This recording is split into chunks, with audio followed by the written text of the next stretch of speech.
Hello YouTube के हमारे सभी व्यूअर्स, इस जगत के समस्त इंग्लिश लैंग्वेज लवर्स, समस्त गूगल परिवार, यूट्यूब परिवार, सेवारत कर्मचारियों, मेरे प्यारे विद्यार्थियों व मेरे प्यारे बच्चों, आप सभी का मैं दिनेश खुल्लर अपने ट्रू लाइफ सॉन्ग्स चैनल पर बहुत बहुत स्वागत करता हूं, अभिनंदन करता हूं और आप जी को नमस्कार करता हूं। वीएस, आज मैं फिर से उपस्थित हूं आप जी के लिए स्पोकन इंग्लिश क्लास को लेकर। वीएस, आपकी तरक्की के लिए ये मेरी क्लास प्रतिदिन आती है वीएस, और इसको सार्थक करना आपका कर्तव्य है। तो चलिए वीएस, आज की कक्षा को आरंभ कर लेते हैं जी।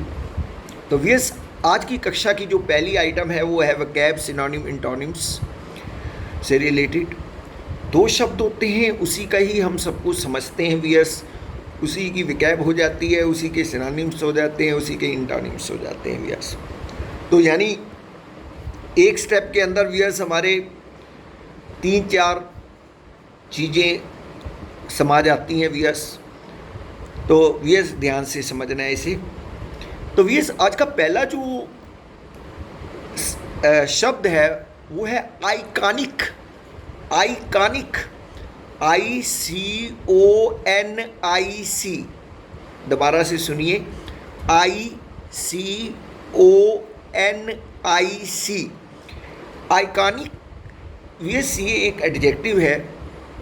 इसका मतलब होता है प्रतिष्ठित, सम्मानित। तो वीएस, ये भी शब्द बहुत ही यूज़ में आता है। अगर हम इसको एक सेंटेंस में बोलें तो ऐसे बोल सकते हैं viewers, social activities helped Amit to achieve iconic status. Social activities helped Amit to achieve iconic status. तो वीएस, जो अमित की सामाजिक गतिविधियां हैं उन्होंने उसको एक सम्मानित जो है स्टेटस दिया, ये बताया जा रहा है इसमें। तो वीएस, इसके अगर सिनोनिम समझे तो उसमें एग्जाम्पलरी हो सकता है EXEMPLARY, आइडियल हो सकता है IDEAL, रिकॉग्नाइजेबल हो सकता है RECOGNIZABLE, notable NOTABLE, respected RESPECTED, esteemed ESTEEMED, renowned RENOWNED, classic CLASSIC, symbolic SYMBOLIC, influential INFLUENTIAL। तो वीएस, इनमें से कोई भी शब्द आइकॉनिक के सिनोनिम्स के रूप में यूज़ किया जा सकता है वीएस। अब बात करते हैं एंटोनिम्स की। एंटोनिम्स में वीएस हम कह सकते हैं अनरिकग्निजेबल, UNRECOGNIZABLE, या फिर कह सकते हैं अनइम्पोर्टेंट, UNIMPORTANT, या फिर कह सकते हैं अनट्रेडिशनल, UNTRADITIONAL। तो वीएस, ये सारे इसके एंटोनिम्स के रूप में यूज़ किए जा सकते हैं वीएस। तो वीएस, चलते हैं आज के दूसरे शब्द को जानते हैं। वो है फोरे, या कई लोग फारे बोल देते हैं, फारे बोल देते हैं, फोरे। इसकी स्पेलिंग क्या है वीयर? FORAY। स्पेलिंग दोबारा सुनिए, FORAY। फोरे ये एक नाउन है वीयर्स। इसका मतलब होता है सशक्त प्रयास, मतलब बहुत ज़बरदस्त प्रयास कर रहे हैं आप, या फिर किसी पे धावा बोल रहे हैं वीयर्स, या कोई आक्रमण कर रहे हैं वीयर्स। इन सभी के लिए ये फोरे शब्द का प्रयोग किया जा सकता है वीयर्स। इसके लिए हमारे पास जो सबसे पहले हम इसका सेंटेंस जान लेते हैं।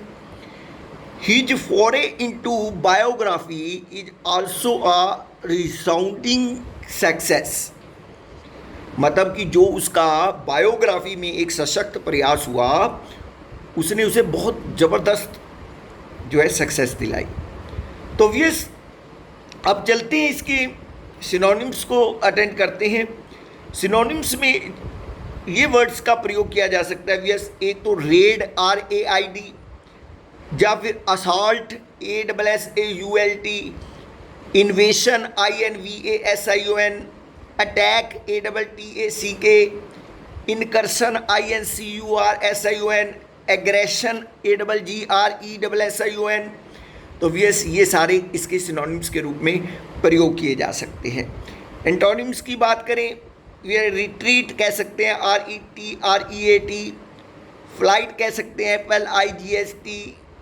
तो ये शब्द व्यूअर्स इसके हम एंटोनिम्स के रूप में प्रयोग कर सकते हैं। तो ये थी व्यूअर्स वोकैब सिनोनिम एंटोनिम से रिलेटेड हमारी पहली आइटम।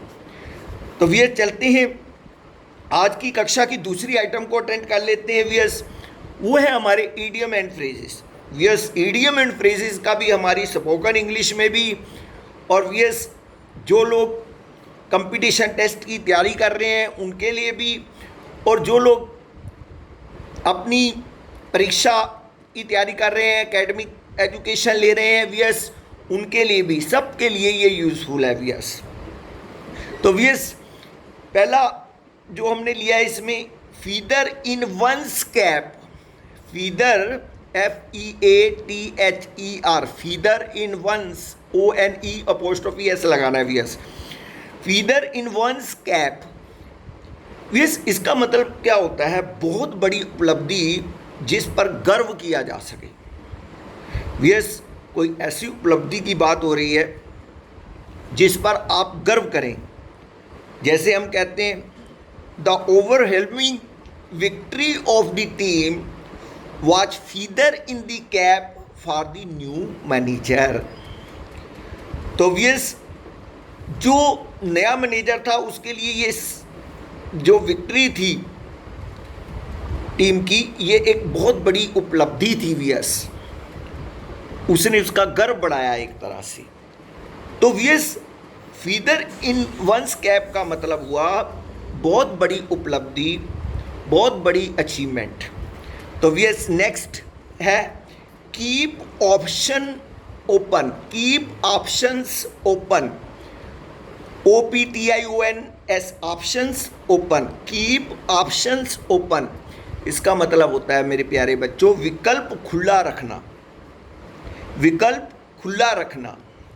जैसे एक सेंटेंस में समझते हैं viewers, the offer sounds good but keep your options open until you are sure it's the best choice. अब व्यूअर्स इसमें क्या कहा जा रहा है कि ये जो ऑफर आपके सामने रखी गई है, अब बहुत अच्छी लग रही है, बहुत अट्रैक्टिव लग रही है, बहुत एल्यूरिंग लग रही है, लेकिन आपको सबसे पहले श्योर होना है इसके बारे में, तभी इसको चूज़ करना है। आपने अपने विकल्प को खुला रखना है व्यूअर्स, ठीक है। ये नहीं कि एकदम किसी चीज़ को देखते ही अट्रैक्शन में उसको अडॉप्ट कर लिया। तो कीप ऑप्शंस ओपन का मतलब हुआ विकल्प खुला रखना। तो मेरे प्यारे बच्चों ये थी आज की ईडियम और फ्रेजेस की आइटम। चलते हैं इस कक्षा की अब तीसरी आइटम को अटेंड कर लेते हैं। तो व्यूअर्स तीसरी आइटम हमारी एरर्स की है। जैसे कि मैंने प्रीवियस वीडियोज़ में भी बताया आपको व्यूअर्स, ये क्वेश्चन हर कंपटीशन टेस्ट के अंदर पूछा जाता है व्यूअर्स, और हर कंपटीशन टेस्ट के अंदर व्यूअर्स जो लॉजिक्स होते हैं उनको समझना होता है हमें। हम अपने आप ही फिर समझ जाते हैं व्यूअर्स की कहाँ गलती एग्जिस्ट कर रही है व्यूअर्स, ठीक है। तो अब इसमें जो मैं वर्ब का बता रहा था व्यूअर्स, इसी वर्ब का ही आज मैं और बताता हूँ टिप्स आपको, एरर्स किस तरह की हो सकती हैं वर्ब में। और अब रूल नंबर 3 है ये, if there is a plural noun in the name of book और building the singular verb is used for it. कहने का अभिप्राय ये है व्यूअर्स, कई बार कोई हम बुक का नाम लेते हैं व्यूअर्स, वो बुक का नाम लास्ट में शब्द जो है प्लूरल में आ रहा होता है, तो बच्चे क्या गलती करते हैं, उसको प्लूरल समझकर उसके साथ प्लूरल हेल्पिंग वर्ब जब आप उसके साथ एग्री कर देंगे viewers, that will be wrong. वो एक ही कंसीडर किया जाता है वियर्स। फॉर एग्जाम्पल समझते हैं, a tale of two cities are novel by Dickens. ये वियर्स मैंने गलत सेंटेंस बोला है। A tale of two cities are novel by Dickens. अब यहाँ पर ये कहा जा रहा है कि ये tale of two cities novel है वो डिकन का है। अब ये नावल तो एक है ना बच्चों, ये समझने की कोशिश करो। यहाँ पर पीछे सिटीज देखकर आपको आर नहीं लगा देना, ये गलत लगाया है इन्होंने। हमें कहना यूं चाहिए था, a tale of two cities is novel by Dickens. Are नहीं लगाना था यहाँ पर इज आएगा क्योंकि ये बुक एक है, ठीक है। इसी प्रकार से एक एग्जाम्पल से और समझ लेते हैं viewers. Sun and sand are expensive hotel. मेरे प्यारे बच्चों, सन एंड सैंड जो है एक होटल का नाम है, और अब वो सन एंड सैंड से कर दो वस्तुएं देखकर वो आपको आर लगाकर दिखा रहा है, आपको शॉर्ट करने के लिए कह रहा है। तो यस, ये गलत है आर लगना इसके साथ। हमें ये बोलना चाहिए था, Sun and Sand is an expensive hotel. तो यहाँ पर भी इज ही आएगा वियस। अब रूल नंबर 4 पे चलते हैं viewers. If the past time is given in the sentence, the present perfect tense is not used, simple past tense is used. अब यस क्या होता है, कई बार पास्ट टेंस से रिलेटेड शब्द कुछ होते हैं वियस, जब पास्ट की बात हो रही होती है वियस, तो हम क्या करते हैं, उसको प्रेजेंट परफेक्ट में ले जाते हैं वियस। अब प्रेजेंट परफेक्ट और पास्ट इंडेफिनिट दो टेंसेस में बहुत बड़ा डिफरेंस है वियस, जो मैंने अपनी प्रीवियस क्लासेस में टेंसेस कराते हुए कराया है वियस। आप true life songs by Dinesh Khullar channel पर जाइए वियस, और वहाँ जाकर मेरे प्लेलिस्ट में जाकर वियस वहाँ एजुकेशनल प्लेलिस्ट को खोलिए, वहाँ पर शुरू से लेकर अब तक की सारी क्लासेस सिस्टम से पढ़ी हैं वियस। आप उसे अटेंड कीजिए, आपको ठीक से सारी बात समझ आ जाएगी वियस, ठीक है। तो यहाँ पर देखिए क्या हो रहा है, जो येस्टरडे आ जाता है वियस, जब आपके पास लास्ट मंथ आ जाता है वियस, ये ऐसे ऐसे शब्द जो है हमारे पास्ट इंडेफिनिट को इंडिकेट करते हैं। तो वियस जैसे एक सेंटेंस में समझते हैं, रॉन्ग सेंटेंस बोल रहा हूँ, he has seen the picture yesterday. अब वो ये कहना चाह रहा है कि उसने जो बीता हुआ कल है उसमें पिक्चर को देखा, लेकिन उसने हैज सीन लगा दिया, प्रेजेंट परफेक्ट टेंस का प्रयोग कर दिया, लेकिन प्रेजेंट परफेक्ट नहीं होना चाहिए था वियस। यहाँ पर यूँ होना चाहिए था, राइट सेंटेंस ये होना चाहिए था, he saw the picture yesterday या ही वॉच्ड द पिक्चर येस्टरडे। तो वियस इस प्रकार से होना चाहिए था। अच्छा, एक और सेंटेंस ले लेते हैं viewers. His brother has come last month. अब देखिए यहाँ पर भी प्रेजेंट परफेक्ट का प्रयोग कर दिया उसने कि उसका ब्रदर जो है पिछले महीने आया। अब देखिए है तो पास्ट का, लेकिन प्रेजेंट परफेक्ट यूज हो गया। हिज ब्रदर केम लास्ट मंथ, तो यहाँ पर भी पास्ट इंडेफिनिट टेंस का प्रयोग हुआ वियस। तो ये थे वियस आज के 2 टिप्स जो कि मैं आपको दिए हैं मैंने वर्ब से रिलेटेड। तो वियस ये सारी चीज़ें आप लोग नोट करते रहिए, और मेरी ये वीडियोस आप बार बार सुनिए। अगर आपको नहीं ठीक से समझ आती तो वियस सुनने का बहुत असर पड़ता है दिमाग के पर, ये चीज़ ध्यान रखिएगा, और वो मेमोराइज हो जाती है वियस। अब चलते हैं वियस आज की कक्षा की और एक इम्पोर्टेंट आइटम के ऊपर, वो है डेली यूज सेंटेंसेस। इसका आप ज़्यादा से ज़्यादा प्रयोग कीजिए वियस। आज भी मैं बहुत छोटे छोटे सेंटेंसेस लाया हूँ जिसमें 99% लोगों को ये पता होगा वियस, लेकिन वो प्रयोग नहीं करते।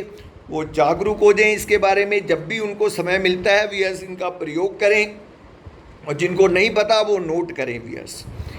पहला सेंटेंस है, आप शुरू कीजिए।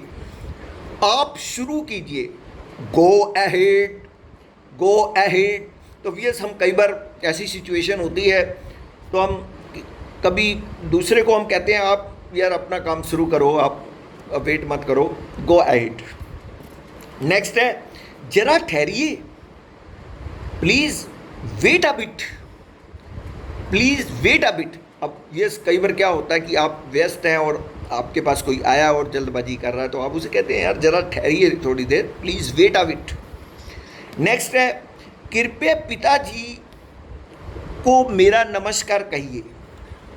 अब ये कई बार क्या होता है कि हम बड़ों को, एल्डर्स को रिगार्ड देना चाहते हैं, लेकिन एट प्रेजेंट वो हमारे सामने नहीं है, उनके बेटा है, बेटी है, या कोई और संबंधी है जो कि उनके साथ रहता है, तो हम उनको वो मिलता है हमें तो हम उसको बोल देते हैं please convey my regards to your father.